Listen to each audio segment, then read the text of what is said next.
Soy María Raquel Portillo. Probablemente me conozcan con el nombre que me impuso mi abusador, Mari Boquitas.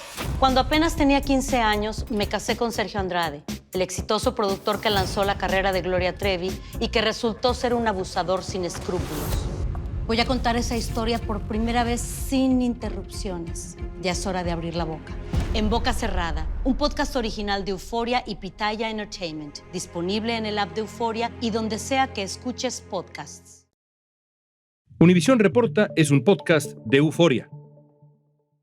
Hay un problema que muchos tienen y pocos se dan cuenta de que existe. Se llama apnea del sueño. No puede dormir uno bien porque no cumple sus ciclos de sueño completos. Se despierta constantemente aunque uno no se dé cuenta.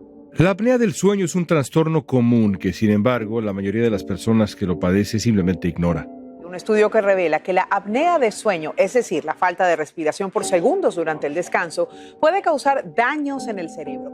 Además de provocar ronquidos y afectar la calidad del sueño, nuevas investigaciones muestran que la apnea puede causar daños cognitivos severos. Por esta razón, los expertos aseguran que es urgente reconocer y tratar ese trastorno.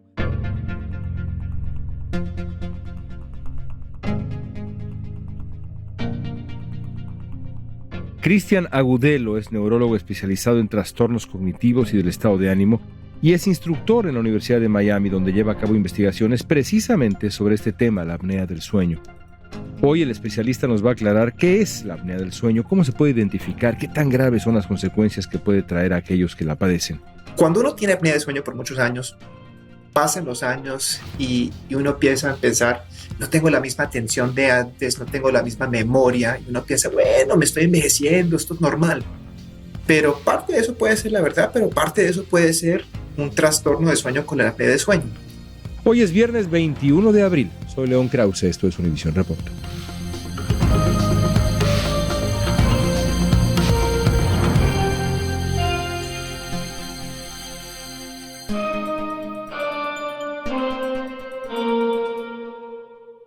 A ver, comencemos con definiciones. ¿Qué es apnea del sueño?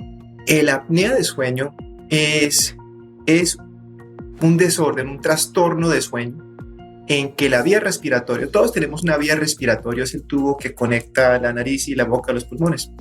Y en el cuello lo que pasa es que la vía respiratoria se colapsa cuando uno se duerme. Entonces uno está despierto, la vía está abierta, uno puede hablar, respirar, no hay problema.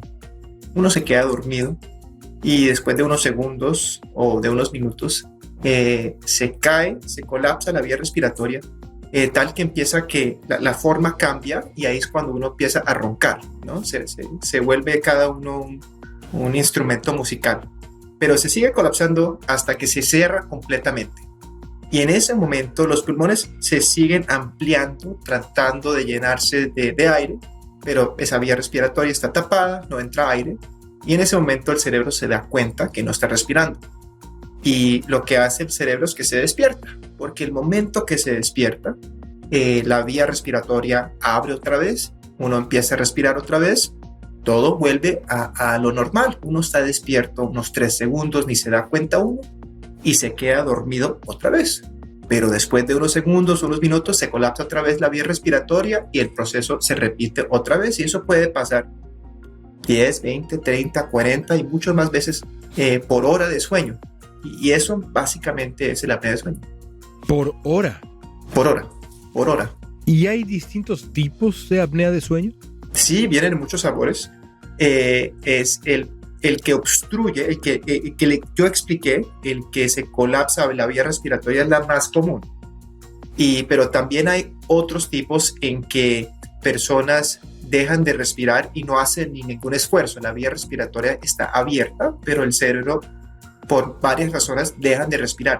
Eso es menos común. Se ve sí con problemas de cardíacos. También se ven con problemas neuromusculares. Pero más que todo, el apnea de sueño que vemos en la clínica es el que obstruye la vía respiratoria. ¿Y qué la causa? Tenemos 3 determinantes que sabemos ahora. Uno, no podemos hacer nada, es la edad. Otra es la anatomía, es decir, la herencia de uno, es parte genética, parte de desarrollo. Si uno tiene una vía respiratoria bastante angosta, entonces tiene más fácilmente se puede colapsar.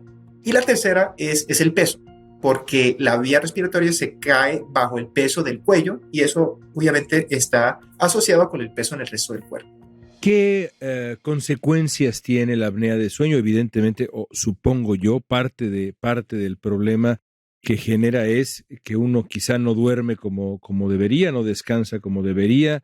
¿Qué otros problemas puede generar un caso, si no severo, sí contundente, importante de apnea de sueño? Es importante entender las diferentes consecuencias de dejar de respirar tantas veces de noche. Una es lo obvio, uno deja de respirar y no entra el oxígeno, entonces el nivel de oxígeno baja, ¿no? Muchas veces por hora de sueño, y eso tiene consecuencias. Hemos visto que cuando baja el oxígeno frecuentemente durante el sueño, eso puede causar diabetes, puede causar migrañas, y también pensamos que el cerebro no tolera niveles de bajo oxígeno y eso puede causar trastorno cognitivo, decaimiento cognitivo y problemas neurológicos de esa manera. Pero también no solo eso. Cuando uno deja de respirar, el corazón tiene una reacción y uno se está ahogando, más o menos, varias veces por hora. Y entonces el corazón reacciona como de la misma manera que si alguien lo estuviera ahorcando. Entonces sube el nivel el latido del corazón, sube la presión del corazón, entonces el corazón tampoco puede descansar de noche y eso tiene consecuencias cardiovasculares, sube el riesgo de ataque de corazón, de arritmias cardíacas. Entonces es complejo. Un estudio que revela que a nivel mundial 936 millones de personas en el mundo padecen de apnea del sueño. En Estados Unidos, 25 millones de estadounidenses también tienen esta enfermedad. La Academia Americana de Medicina del Sueño calcula que cerca del 26% de los adultos en Estados Unidos de entre 30 y 70 años de edad padecen apnea del sueño. Sin embargo, los expertos aseguran que la cifra puede ser mucho más alta, debido a que hay una cantidad considerable de casos que no están diagnosticados correctamente. La empresa Frontiers publicó un estudio que realizó entre 27 hombres, 35 a 70 años, con apnea del sueño obstructiva, que se le llama no tratada, y descubrieron dos cosas que llaman la atención y que preocupan. Uno, que puede quizá haber daño cerebral, y dos, que incluso las personas que tienen una reducción en los indicadores cognitivos sociales, es decir, pierden el control de los impulsos, consecuencias que cuando yo lo leí, este estudio y demás, pensé, caray, es increíble que todo esto pueda venir de la apnea del sueño. ¿Cómo explicas estas consecuencias que son graves pero sorprendentes, por lo menos para alguien que desconoce completamente del tema científico médico? Sí, leí el estudio también y me gustó mucho porque estamos empezando a investigar el apnea del sueño, no tanto en personas de tercera edad o de media edad, pero en los adultos más jóvenes. Y la razón por cual es tan importante esa información, esos datos, es porque cuando uno tiene apnea de sueño por muchos años, pasan los años y uno empieza a pensar, no tengo la misma atención de antes, no tengo la misma memoria, y uno piensa, bueno, me estoy envejeciendo, esto es normal. Pero parte de eso puede ser la verdad, pero parte de eso puede ser un trastorno de sueño con la apnea de sueño. Entonces, a su pregunta, cuando uno no duerme bien, cuando tiene baja calidad de sueño por cualquier razón, de las primeras cosas que uno pierde es la atención.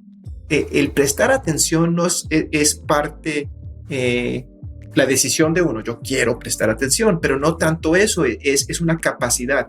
Es como el correr. Yo puedo querer correr lo más rápido posible, yo puedo intentarlo, pero tengo un límite fisiológico. Y lo mismo es la atención. Entonces, cuando uno no presta atención a algo, aunque quiera, ¿cómo se va a acordar del tema? ¿Cómo va a seguir la conversación? ¿Cómo que va a poder entender lo que está oyendo en una clase o en una cita? Entonces, de esa manera puede tener efectos cognitivos. Y también el humor. Cuando uno no duerme bien, no pierde la capacidad de tener paciencia, de decidir hacer lo difícil, ¿no? Si uno quiere, por ejemplo, comer mejor, más saludable, sin dormir bien, hacer esa decisión difícil, ¿no? Eso no va a pasar, ¿no? Entonces, de esa manera, sí, nos afecta empezando hasta los jóvenes, hasta los niños pueden tener apnea de sueño. ¿Qué es apnea del sueño? Básicamente, si tengo un paciente que ronque, que tenga somnolencia durante el día, que esté cansado, que fatigue, que no se despierte refrescado. Los ronquidos pueden significar alguna enfermedad, puede ser un síntoma de alguna enfermedad, principalmente la apnea del sueño, apnea obstructiva del sueño. Investigaciones del NYU Langone Health indican que la apnea puede ser peor para la salud que el insomnio porque puede dificultar que el cerebro alcance el sueño profundo. También hay estudios cerebrales que han demostrado que la apnea del sueño causa daños similares a los que se observan en personas con enfermedades neurodegenerativas.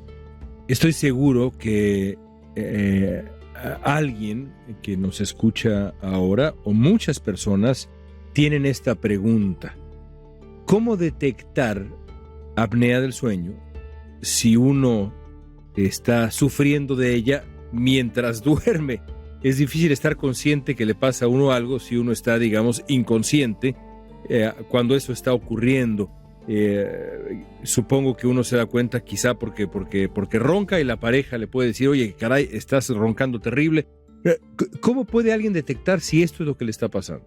Bueno, creo que lo primero es cuando le dice a uno la pareja que está roncando uno, no empiece con decir, esas son calumnias, ¿no? Tomar en cuenta porque la mayoría, si no todas las personas con apnea de sueño, roncan, sino un poco. Entonces, la primera señal es esa. Pero lo interesante es que hay muchas personas con apnea de sueño que pueden seguir andando y duermen bien y de alguna manera que no entendemos, superan fisiológicamente el efecto de la apnea de sueño, pero para muchos no. Entonces, otra cosa que uno no sabe es que se levanta por la mañana y aunque ha dormido lo suficiente, no se siente descansado. Es difícil levantarse. Entonces, la falta de energía, la dificultad de mantenerse despierto de día es otro efecto. El roncar, como hablamos. Y después, puede ser la diabetes o la presión alta a una edad más temprana, ¿no? que a lo mejor los padres, o más temprano que lo que uno esperaba, o una diabetes o una presión alta que no se controla y no se sabe por qué, no se toma todos los medicamentos que hay, ¿por qué es tan difícil controlar esto? Puede ser la apnea de sueño, hay muchas consecuencias. ¿Cuál es la manera de diagnosticarla? Si uno sospecha que en efecto sufre de esto, hay que ir con médico. ¿Qué tipo de médico? Yo diría, cualquier persona al roncar, no importa la edad, que tenga unos 25 años, y si le dice la pareja o la familia o el vecino, mira, usted ronca. O 48 y uno es periodista. Sí, también, podcast, por ejemplo. Hipotético caso. Hipotético, claro. Entonces uno iría a un médico de sueño, un doctor, que hay varios, pero no hay suficientes. Y tiene la conversación, tiene la consulta con el médico de sueño y mandan un examen de sueño. Hay dos tipos, uno que se puede hacer en la casa, uno que se hace en el laboratorio, en el hospital, y lo que hacen es que miden el sueño por toda la noche y miden el esfuerzo de respirar, pueden medir la vía respiratoria, la oxigenación de la sangre, y con todos esos datos te pueden decir cuántas veces por hora dejas de respirar y las consecuencias en términos de pérdida de oxigenación en la sangre y cuántas veces por hora te despiertas a consecuencia de estos colapsos, cuando se colapsa la vía respiratoria. Antes de hablar de posibles soluciones, creo que es interesante esta pregunta. Te escuchaba yo ahora y pensé, ¿hay, digamos, un consenso sobre el número de horas que son óptimas para descansar para una persona adulta o depende de cada quien? Y yo repasaba hasta hace unos segundos al escucharte los recuerdos de mi propia vida y cómo entre mis amigos y familiares hay gente que me dice, que recuerdo que me decía, mientras tú te sientes descansado, el tiempo o mi abuelo que me decía 8 horas ni más ni menos. ¿Cuál es el tiempo correcto para descansar? Es diferente para todo el mundo, pero sabemos, y depende, ¿no? Las horas, pueden decir las horas que yo reporto. Yo digo, yo dormía 8 horas anoche, pero en una prueba de sueño, en un examen de sueño, cuando te mido las ondas cerebrales, esas 8 horas no son 8 horas, en verdad pueden ser 7, pero cuando alguien reporta el sueño que ha tenido de noche, decimos que entre 7 y 9 horas es óptima para salud cerebrovascular, cardiovascular. Pero lo más importante es saber que uno se despierta con energía, no se está quedando dormido a las 4 de la tarde o a las 5 de la tarde. Tiene buena energía y buen humor que le rinde todo el día hasta la hora de ir a dormir. Si uno puede hacer eso, uno sabe que está durmiendo bien. Pero si no puede llegar hasta el final del día con buen humor y con energía, entonces uno sabe que el sueño que tiene de noche no es suficiente o no es de suficiente calidad. Existen tratamientos aprobados y autorizados por la Administración de Alimentos y Medicinas, la FDA, que pueden ayudar a las personas con apnea del sueño. El más común es el uso de una máscara, que a través de una máquina mantiene abiertas las vías respiratorias durante el sueño, pero no hay medicamentos aprobados por la FDA para tratar ese trastorno. Concluyamos con esto. Evidentemente, la respuesta a todos estos temas siempre es la famosa frase consulte a su médico. Pero, ¿cuáles son las soluciones que tú puedes compartirnos ahora para que alguien duerma mejor, para que alguien que tiene esto que hemos descrito, por lo menos encuentre cierto alivio? La primera sugerencia que yo doy es la regularidad. El cuerpo le encanta la regularidad. No le gusta reaccionar, le gusta anticipar. Si viene un huracán, yo prefiero 10 días de anticipación que 10 minutos. El cuerpo es lo mismo. Entonces, mantener una regularidad entre el sueño y cuando está despierto y cuando está dormido. Despertarse a la misma hora todos los días. Todos los días. Eso es lo más importante. Lo otro muy importante es el sol. Todo ritmo del cuerpo tiene que ver con el sol de una manera u otra. Entonces, despertarse a la misma hora, salir, no mirar al sol, pero está estar afuera, que el cuerpo sepa que está de día, que la mañana ya empezó. Es algo muy fisiológico, muy básico. Y la otra es que uno se gana el sueño. Uno se gana el sueño con las actividades del día. Puede ser actividades, ejercicio, ¿no? Ejercer el cuerpo. Pueden ser actividades sociales. El interactuar, el hablar con personas, toma mucho esfuerzo y energía cognitiva. Las actividades cognitivas puede ser trabajo, puede ser el estudio, el aprender algo, el hacer algo y no recibir información pasivamente, pero interactuar con la información. Es leer y pensar, oír y pensar, no tanto sentarse y ver una película sin interactuar mucho con el tema. Entonces, usar el cuerpo, usar el cerebro, interactuar con personas es la receta en que uno puede llegar al final del día con suficiente sueño para dormir de una manera que verdaderamente nos ayude a descansar y rehabilitar. Porque el cerebro, como todo lo que está vivo, genera materias, genera basura mientras que estamos despiertos. Y en la noche, cuando dormimos, el cerebro se deshace de todas las toxinas, de toda la basura que ha generado de día. Se lava, se limpia. Eso es increíble y lo descubrí hace relativamente poco, cómo en la noche el cerebro no es que se duerma, sino que se limpia, literalmente se deshace de toxinas. Piensa lo importante que tiene que ser el sueño. Imagínate que estamos hace 300,000 años. Estamos en nuestro grupo de 8, de 20, y ya viene la noche y nos metemos a la cueva a dormir, a estar inconsciente, 6, 7, 8 horas. Y en cualquier momento viene el león o yo, ¿qué animal viene y nos come? Ahí estamos dormidos, rendidos y viene.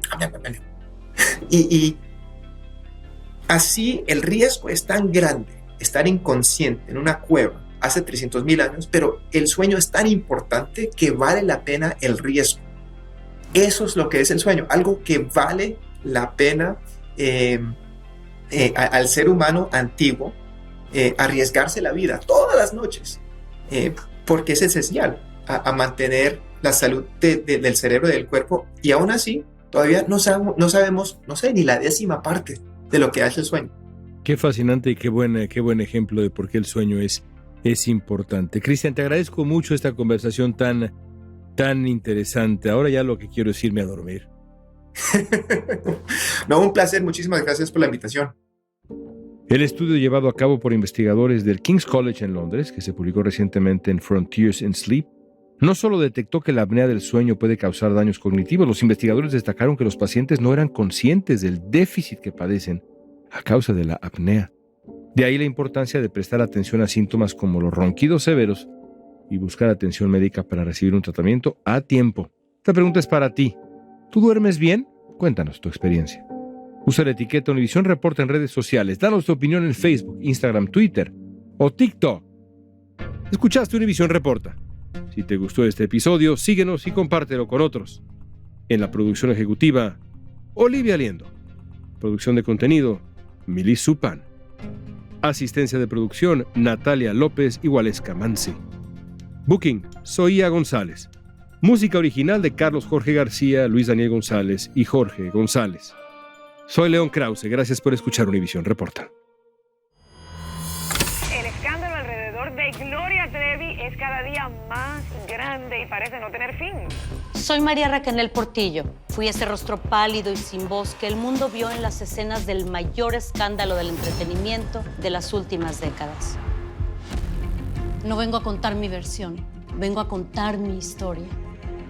En Boca Cerrada, un podcast original de Euforia y Pitaya Entertainment, disponible en el app de Euforia y donde sea que escuches podcasts.